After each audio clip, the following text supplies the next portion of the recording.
Amém? Vamos orar. Então, Pai, nós te agradecemos por esta palavra. Nós te agradecemos porque o Senhor nos deu a oportunidade de conhecermos a Ti e as Tuas Escrituras, como o Senhor Jesus Cristo disse: errais por não conhecer as Escrituras e nem o poder de Deus.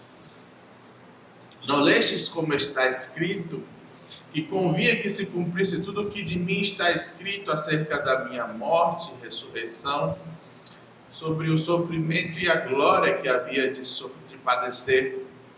Tua palavra diz que, tanto nos Salmos, nos profetas e na lei de Moisés, o Senhor profetizou a vida e a morte de Jesus Cristo. Nós acreditamos no Senhor por causa destas palavras. Essa palavra hoje venha penetrar o mais profundo do nosso ser, Pai.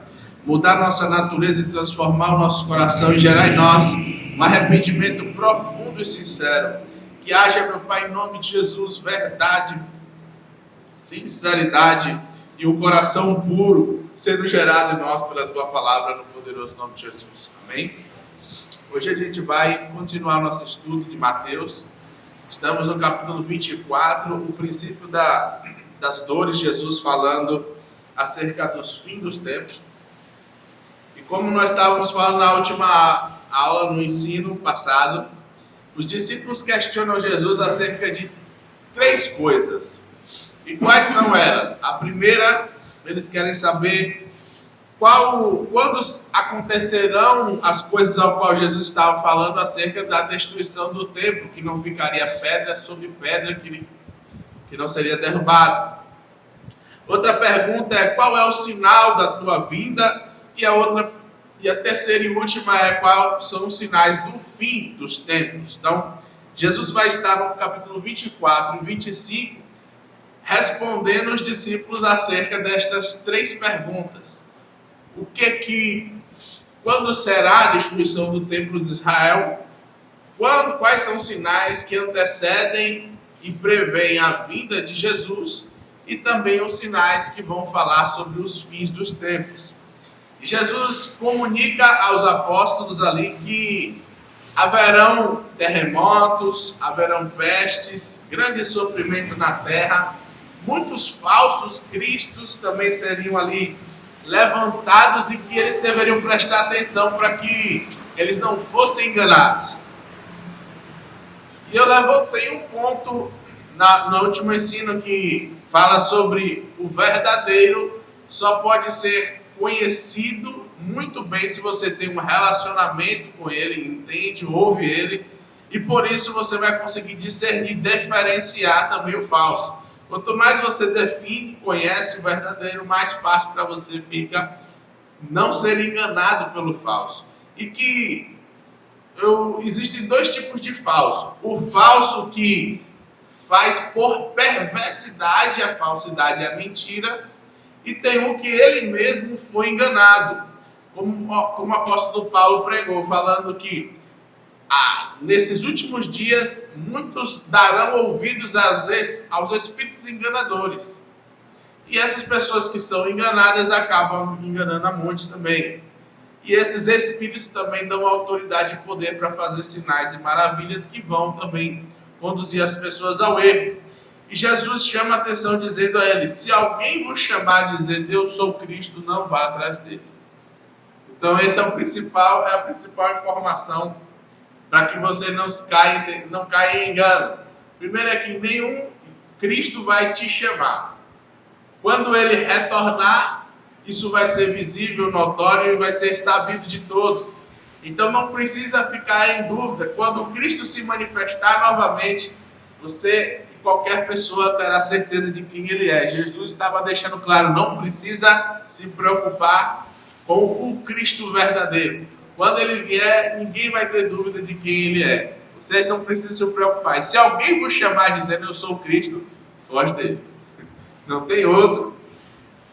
E não precisa ficar, não vai ter outro que vai às escondidas ser um Cristo. Não vai ter mais mistério no se relacionar e saber quem é o Rei sobre toda a terra. Jesus fala sobre as guerras, rumores de guerras, e sobre pestes, terremotos, e sobre a nação que se voltaria contra outra nação, e os terremotos que aconteceriam em vários lugares, e tudo isso isso tudo seria ainda o princípio das dores. O princípio das dores ele está relacionado a catástrofes e a movimentações da terra, a aspectos terrestres naturais que vão ser impactados com essa novidade de vida, nessa nova visitação de Jesus.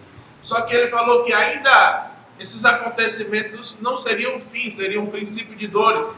Então tem dores que são de um período que é início, mas tem um final de dores ao qual Jesus vai estar falando sobre isso. Quando Jesus cita sobre toda a terra, ou vários lugares da terra, ele está generalizando, então trazendo sinais que vão acontecer de forma global, mas há sinais que vão acontecer apenas em Israel, em Jerusalém. Há coisas ao qual Jesus vai falar, às vezes, que são relacionadas a todo mundo, é importante para todo mundo saber disso, e às vezes é só importante para o povo de Israel especificamente, porque eles estarão lá no dia ao qual Jesus vai retornar. Ele vai falar sobre uma grande perseguição que vai acontecer no meio dos cristãos. Ele disse, então eles os entregarão para serem perseguidos e condenados à morte. E vocês serão odiados por todas as nações por minha causa. Então, haverá um momento específico, ou no período do princípio das dores, ou provavelmente no final, quando já começa um outro período, que é a perseguição ferrenha dos cristãos. Há momentos específicos na história da igreja onde cristãos são perseguidos, onde os apóstolos são crucificados, apedrejados, martirizados. No Coliseu, que até hoje tem as ruínas lá do Coliseu, era um grande pátio de espetáculos de mortes e tipos diferentes de mortes para principalmente cristãos. Pessoas que se rebelavam contra a doutrina, o incitamento, a ideologia de César, do imperador romano. Isso não havia acontecido na época de Jesus. Então, se os terremotos em vários lugares, nação se levantar contra outra nação e reino contra reino, e também guerra, rumores de guerras, fosse algo muito específico de um lugar ou de um momento, ficaria uma profecia muito genérica, porque isso sempre aconteceu e sempre vai acontecer até um período específico. Então, são profecias genéricas se você não entender que essa proximidade com o fim das dores é como uma mulher que vai dar à luz a um filho. Quanto mais se aproxima do momento do parto, mais se intensifica os terremotos, mais se intensifica a violência das guerras, mais se intensifica o medo e aquele pânico que é gerado, o terror que vai, porque qualquer momento as nações podem lutar contra elas. Imagine que na época de Jesus não existia o que a gente hoje ouve falar nos jornais, que é bomba atômica, né? Que todo mundo tem medo desse negócio que já foi lançado em Hiroshima e Nagasaki, e a gente pode ver um tanto de destruição e morte, e pessoas que até hoje têm problemas genéticos por causa da radiação, daquelas bombas ali. Quantas pessoas nasceram com deficiência, morreram com muitos problemas e doenças. Então Jesus ele estava em um momento onde ele estava olhando para o futuro e comentando acerca daquilo que ele estava vendo. Ele falou que o terror, o medo, né, esses rumores de guerra, essas tensões iriam aumentar. E a expressão de Paulo ele explica que seria como uma mulher a dar à luz a um parto. Jesus fala isso também em João, no capítulo 15. Ele deixa ali a menção dessas dores, assim como uma mulher para dar à luz de parto será a minha vinda, o meu retorno. Mas Jesus estava falando sobre um outro assunto. Então, essa intensificação das dores e essas dores cada vez em intervalos menores representam justamente esses terremotos que vão começar a acontecer em todos os locais. Esses terremotos provavelmente vão ser cada vez mais violentos e eles vão ser em prazos cada vez mais curtos. E também as guerras e os rumores de guerras vão ser cada vez mais violentos e em prazos mais curtos. E assim a profecia se torna um pouco mais específica, mas Jesus estava falando que a pessoa dele seria odiada por todas as nações aonde esses discípulos fossem pregar. Sendo que ainda era um Jesus que veio de uma cidade desprezada, uma cidade completamente desconhecida aos olhos do mundo. Era um local onde, quando ouviram falar de Jesus, falavam, por acaso já existiu profeta nessa cidade, né? De Nazaré veio alguém que é profeta, olhe nas Escrituras. Então eles desprezavam Jesus, falando, pode vir coisa boa de Nazaré. Você vai ver algumas pessoas falando de Jesus por causa da localidade ao qual ele cresceu. Jesus nasceu em Belém, porém ele cresceu um período em Nazaré, um período no Egito, novamente em Nazaré, e depois foi para Cafarnaum quando iniciou seu ministério. Porque os seus conterrâneos queriam matar ele depois que ele começou a pregar que ele era o Cristo. E Jesus está falando que esse mesmo ódio que ele estava vivendo ali na pequena comunidade de Israel, e aquela mesma pregação a qual ele estava anunciando também a um pequeno território, Israel é muito pequeno aos olhos do mundo, e ele tinha poucos discípulos. Como é que ele sabia que todo o mundo iria conhecer a mensagem dele? Como é que ele sabia que no futuro pessoas se fariam de Cristo? Se você procurar na internet hoje os falsos cristos ou os cristos que existem várias religiões do mundo, pessoas movimentando multidões dizendo que eles são a ressurreição de Jesus, o Cristo que estão na terra. Mas Jesus anunciou aqui, não vão para seguir a eles. Quando disserem, eu sou o Cristo, pode descartar, não é o Cristo. Quando o Cristo chegar, não vai ter dúvida, ele não vai precisar falar, né, eu sou o Cristo, não vai haver dúvida, será completamente notório. Ele vai falar no final melhor sobre isso, essa chegada dele. E ele vai falar também que por causa de mim, vocês serão odiados em todas as nações, ou seja, ele sabia que aquele negócio que estava começando ali em Israel, ali na pequena Galileia, passando para a Judéia, passando para Samaria, iria para os confins da terra, ia chegar a todas as nações essa mensagem, ele ia formar discípulos e ele seria odiado em todas essas nações porque ele iria bater contra o sistema, porque a pregação dele iria contra os demônios que estavam governando sobre esse sistema. E ele vai ainda falar que naquele tempo muitos ficarão escandalizados, trairão uns aos outros e odiarão uns aos outros, e numerosos falsos profetas surgirão e enganarão ao mundo. Então a multiplicação de ódio, ira, perversidade e também da mentira e falsidade entre provavelmente aqueles que deveriam pregar a verdade de Deus. E não dá para você identificar o falso sem conhecer o verdadeiro. Devido ao aumento da maldade, o amor de muitos se esfriará, mas aquele que perseverar até o fim será salvo. E este evangelho do reino será pregado em todo o mundo, com testemunho a todas as nações, então virá o fim. A salvação que Jesus estava pregando aqui, mas aquele que perseverar até o fim será salvo. Salvo do quê? O contexto está dizendo que ele vai ser salvo da perversidade do mundo. Pelo contexto, ele está falando, algumas pessoas vão ser salvos dos falsos profetas, algumas pessoas vão ser salvos da perversidade que vai se aumentar, algumas pessoas vão ser salvos de ser escandalizados ou perder a sua fé. Por quê? Porque o amor de muitos se esfriará, mas não de todos. E este evangelho do reino será pregado a todo mundo como testemunha para todas as nações, e então virá o fim. Então, o fim, que não é a vida de Jesus, é o fim, tem a ver com a pregação do evangelho do reino a todas as nações. E o evangelho do reino é diferente do evangelho da salvação. O evangelho do reino é por esforço, por trabalho. Jesus fala que até João Batista se pregou a profecia, mas que a partir de João Batista agora o evangelho do reino era ensinado para que as pessoas por esforço, por domínio, eles conseguissem alcançar sua posição.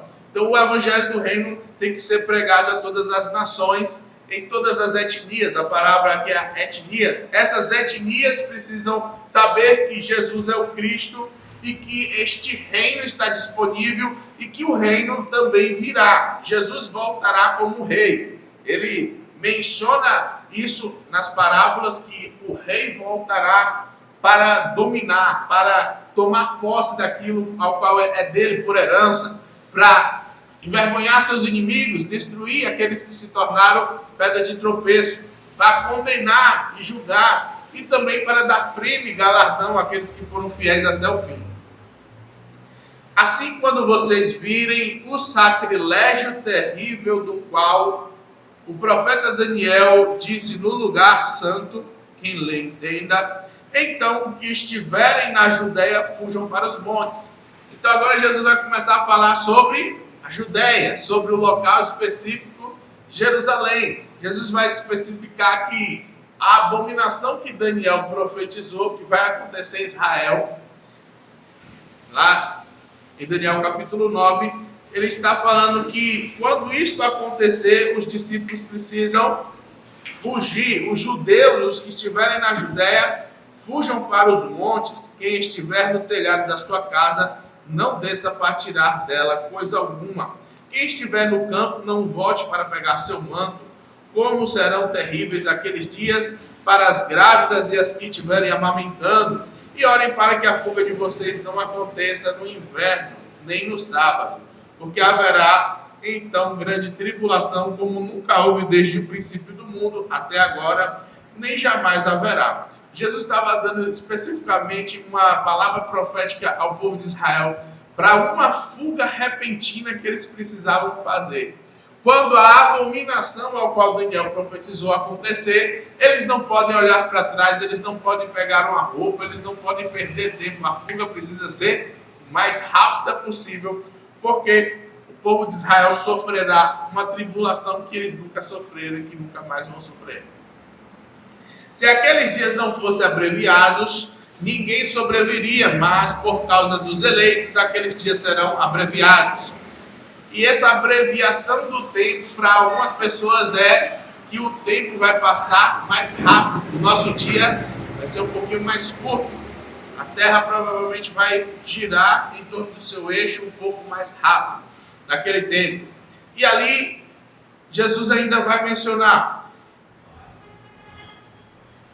Então, se alguém lhes disser, vejam, aqui está o Cristo, ali está ele, não acreditem.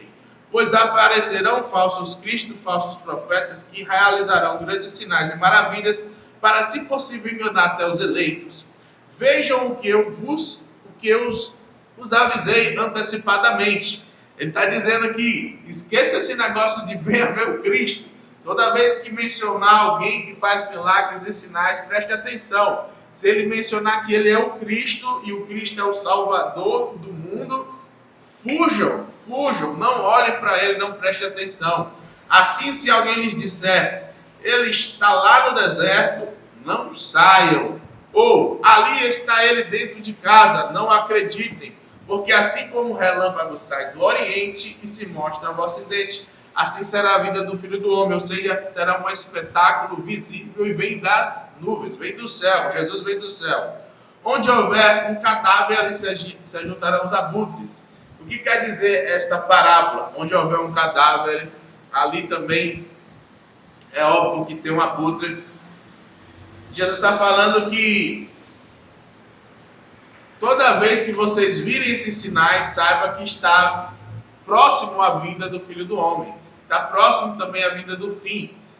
Toda vez que vocês virem um abutre, quer dizer que tem um cadáver. Se você vê urubu, um carcará voando, você sabe, provavelmente tem algum animal morto ali perto. Jesus está falando, se vocês virem esses sinais, se vocês virem um falso Cristo, se vocês virem, olha, Cristo está lá fora, Cristo está no deserto. Jesus está falando, se vocês virem esses sinais, saibam que ali tem um falso, que ali tem um mentiroso. E fujam, não vão até ele.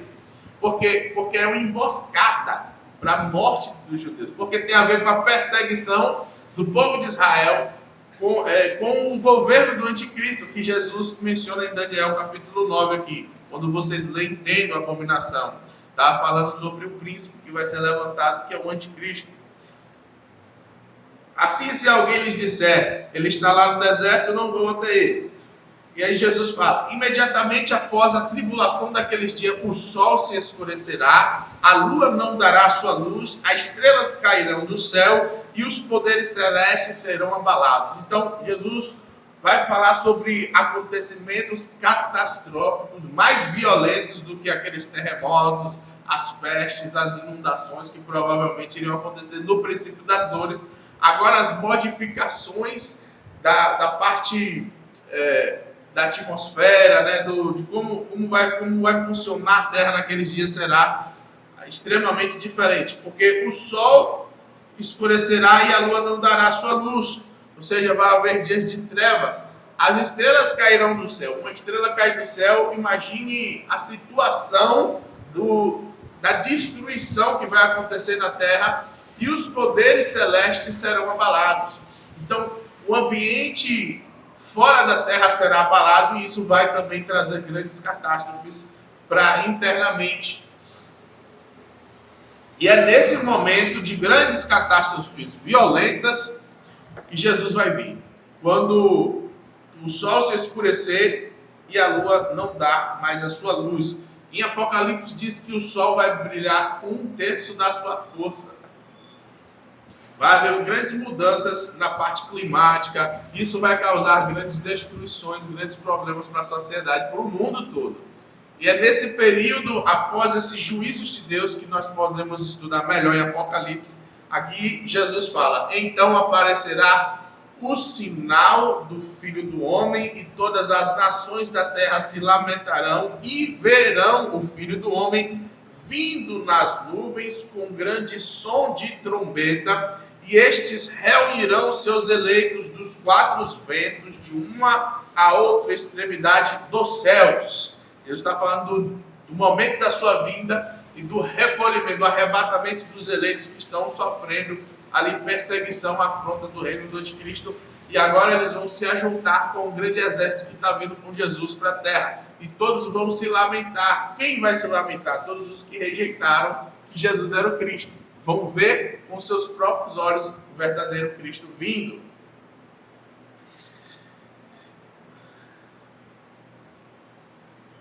Aprendam a lição da figueira: quando os seus ramos se renovam, as suas folhas começam a brotar. Vocês sabem que o verão está próximo. Assim também, quando virem todas essas coisas, saibam que ele está próximo às portas. Eu lhes asseguro que não passará esta geração, ou até que todas estas coisas aconteçam. Esta geração não é a geração que está ouvindo Jesus naquele momento. É a geração que vê os sinais, ao qual ele está dizendo, dos últimos dias. Quer dizer que vai ser logo, não vai demorar muito para isso acontecer. Assim também, quando virem todas essas coisas, ou seja, quem ver esses sinais, todos esses sinais, saibam que está próximo às portas. Eu lhes asseguro que não passará esta geração, até que todas as coisas aconteçam. Os céus e a terra passarão, mas as minhas palavras não passarão. O que Jesus está mencionando aqui é que esses acontecimentos serão em um curto prazo de tempo, onde não vai passar uma geração para ver esses sinais. A mesma geração que viu, iniciou esse processo, esses sinais dos últimos tempos, eles vão ver do início ao fim. No versículo 36, Jesus fala, quanto o dia e a hora, ninguém sabe, nem os anjos do céu, nem o Filho, senão o Pai. Como foi nos dias de Noé, assim também será a vinda do Filho do Homem. Pois nos dias anteriores ao dilúvio, o povo vivia comendo e bebendo, casando-se, dando em casamento, até o dia em que Noé entrou na arca. E eles nada perceberam até que veio o dilúvio e os levou a todos. Assim acontecerá na vinda do Filho do Homem. 2 homens estarão no campo, um será levado e outro deixado. 2 mulheres estarão trabalhando no moinho, uma será levada e outra deixada. Portanto, vigiem, porque vocês não sabem em que dia virá o Senhor. Mas entendam isto: se o dono da casa soubesse a que hora da noite o ladrão viria, ele ficaria de guarda e não deixaria que a sua casa fosse arrombada. Assim, vocês também precisam estar preparados, porque o Filho do Homem virá numa hora em que vocês menos esperam. Agora Jesus está falando sobre um outro aspecto da vinda dele, porque no processo da vinda de Jesus, haverá dois tempos. Uma parte do período Jesus vai estar atrás das nuvens e outro período ele vai estar depois das nuvens, onde ele vai poder ser visto. Quando Jesus fala que quando ele estiver atrás das nuvens ou ele virá como um ladrão, é porque ele está escondido. Ele vê, o ladrão vê o que vai roubar, ele analisa a casa, a pessoa ao qual ele vai saquear, mas a pessoa não pode ver ele, porque ele está escondido. Então Jesus, ele fala, se o dono da casa soubesse a que hora específica exatamente, ele estaria sempre preparado, ele estaria preparado. Jesus está chamando os discípulos a estarem sempre preparados a todo momento para a sua vinda, porque ele pode vir a qualquer momento. E essa é a parte onde Jesus está em oculto, mas é uma parte que ele falou claramente, todos o verão, todos se lamentarão. Essa é a parte quando ele sai de trás das nuvens e agora começa a se mostrar e a vir para a terra. Por que eu falo que Jesus tem que vir nessas etapas, separadas em duas etapas, Porque foi da mesma forma que Jesus subiu, ele deve descer, segundo Atos capítulo 1. Quando Jesus estava ali pregando o evangelho do reino, já ressurreto, depois de 40 dias com os discípulos, ressurreto, ele estava no Monte das Oliveiras e ali ele começou a ascender para o céu. E quando ele ascendia para o céu, ele parou nas nuvens e depois sumiu. Quando ele se oculta entre as nuvens, aparecem anjos para falar com os galileus e falam, Galileus, por que vocês estão olhando para Jesus? Porque assim como ele foi, ele retornará. Da mesma forma. E como foi que Jesus saiu daqui da terra, ascendeu ao céu e está agora no trono de Deus? Ele saiu do Monte das Oliveiras para as nuvens. Quando ele se ocultou das nuvens, depois de um período, Jesus das nuvens foi e assentou ao trono de Deus. Esse é o processo da ida de Jesus para o céu e é o mesmo processo de vinda de Jesus para a terra. Jesus vai se levantar do trono, descer, se ocultar nas nuvens e como um ladrão arrebatar alguns e para que depois desça, certo? E para algumas pessoas, alguns teólogos acreditam que isso vai durar um período de 7 anos, onde vai haver o julgamento dos servos de Deus e aqueles que vão herdar o reino dos céus. Jesus se assemelha a essa vinda dele com a época de Noé. Noé que preparou uma arca num período onde todos desprezavam. Então, a mensagem do Evangelho vai ser desprezada nos últimos dias. A maior parte do mundo foi condenada e apenas uma família foi salva na época de Noé. E todos estavam preocupados apenas com as suas vidas. O texto diz aqui que casavam-se e davam em casamento, que eles comiam e bebiam, quer dizer, viviam suas vidas normais. Alguns falam que esse texto dá a entender que eles só pensavam em satisfazer seus próprios desejos, a sua própria carne. O termo casavam e davam-se casamento para alguns tem relacionado à promiscuidade sexual. Mas isso não é claro nem nesse texto, nem lá na época de Noé, porque o texto da época de Noé, em Gênesis capítulo 6, fala que o povo era perverso. Mas não fala que havia promiscuidade no nível de Sodoma e Gomorra. Então não sei se o lado sexual, essa deturpação sexual é o foco desse texto. Mas o certo é que eles desprezavam e a vinda de Jesus para eles não era importante. O momento da sua chegada não era importante, por isso eles foram pegos de surpresa e não participaram da mensagem de salvação ao qual Noé e a sua família experimentou. Portanto, vigiem, porque vocês não sabem a hora em que o Filho do Homem virá. Pois ele virá uma hora que as pessoas menos esperam. Quando tiver tudo muito tranquilo e bom, provavelmente vai ser um período ao qual Jesus vai vir. Ele vai agora entregar algumas parábolas. Quem é, pois, o servo fiel e sensato que o Senhor encarrega da sua casa para lhe dar alimento no tempo devido? Feliz o servo que o seu senhor encontrar fazendo assim quando voltar. Garanto-lhes que ele o encarregará de todos os seus bens, mas suponham que esse servo seja mau e diga a si mesmo: meu senhor está demorando, e então comece a bater nos seus conservos e a comer e a beber com os beberrões. O senhor daquele servo virá num dia em que ele não espera, numa hora em que não sabe, e ele o punirá severamente e lhe dará lugar com os hipócritas, onde haverá choro e ranger de dentes. Jesus começa agora a ministrar sobre as condenações dos servos dele. Observe que não é daqueles que são ímpios, não são pessoas que foram chamadas pelo Senhor, creram no Senhor, responderam ao Senhor, receberam o cargo do Senhor e estão trabalhando para o Senhor, porém, com o tempo, eles começaram a ficar folgados. Eles não prestaram atenção do quanto eles tinham uma responsabilidade, precisavam ser perseverantes e constantes. Deixaram seu coração se corromper com as facilidades ou as bênçãos do seu Senhor, e começou a desprezar aquele que era igual a ele. Ele era uma autoridade ali, para organizar, mas começou a maltratar os seus conservos.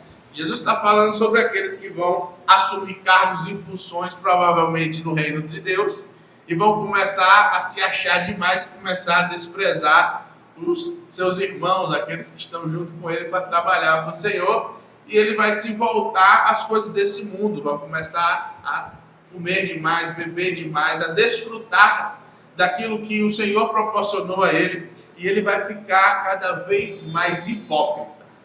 Essa é a palavra. Jesus está repreendendo os discípulos, falando: vigiem, prestem atenção, vocês podem ser os maiores hipócritas dessa terra.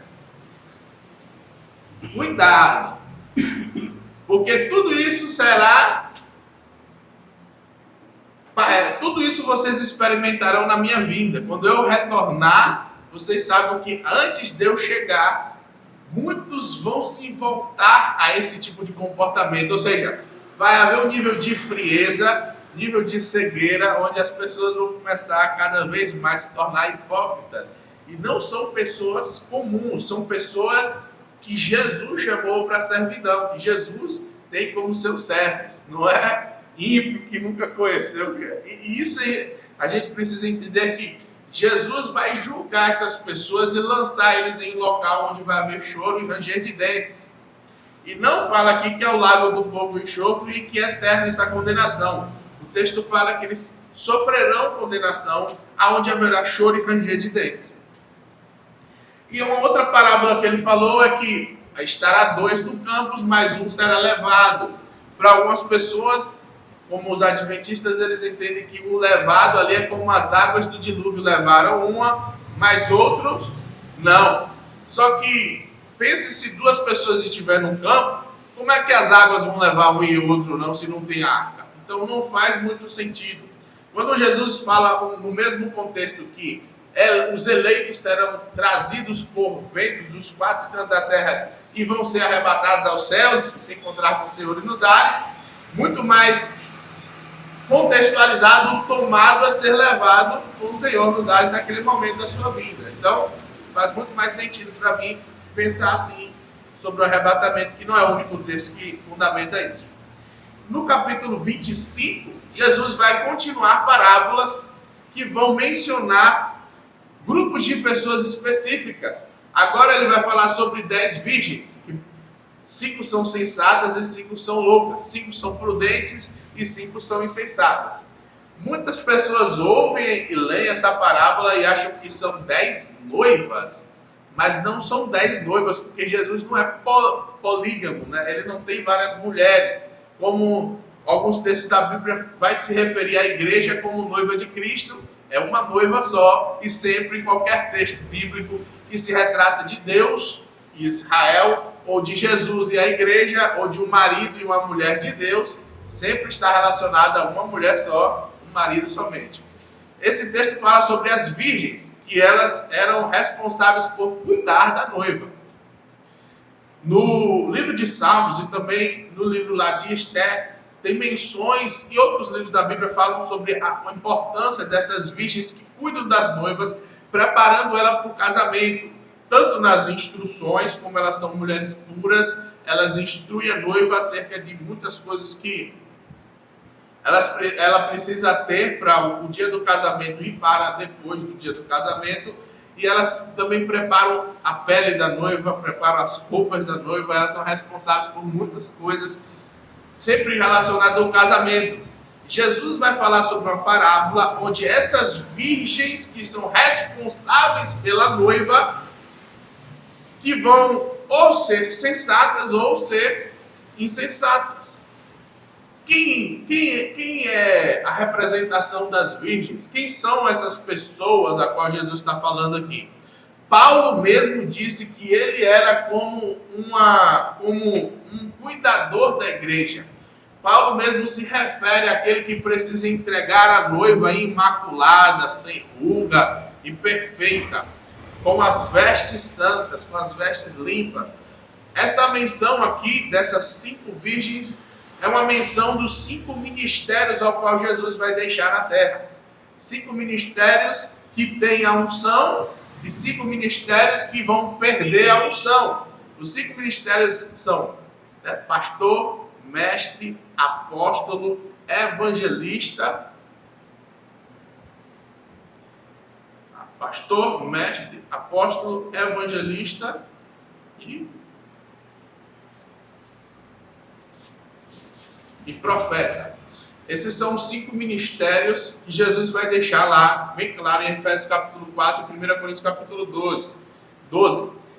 Esses 5 ministérios são homens de Deus, são pessoas que são servos ainda. Jesus está tratando de repreensões para que a igreja dele, o povo dele se prepare, mas também para aqueles que são chamados ao propósito, os trabalhadores. Porque Jesus está pregando também para os discípulos ali que vão se tornar ministros, apóstolos, mestres, pastores, profetas. E agora ele fala que a unção, que é representada pelo azeite ali, umas vão ter até o fim, umas vão comprar e vão guardar o suficiente, e outras vão perder essa unção no meio do período. E como é que a gente perde essa unção?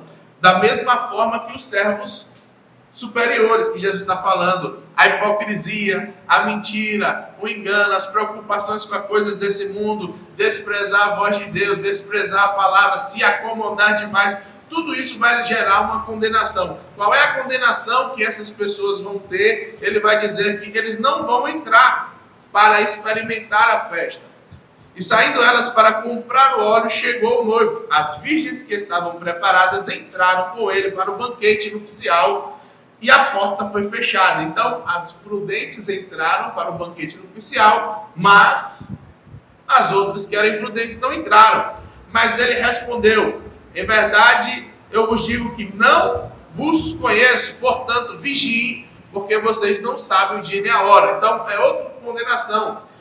O primeiro lá vão ser lançados nas trevas em lugar com os hipócritas, onde haverá choro e ranger de dentes, e agora vão ser impedidas de entrar no banquete nupcial. Então são condenações diferentes para um grupo de pessoas.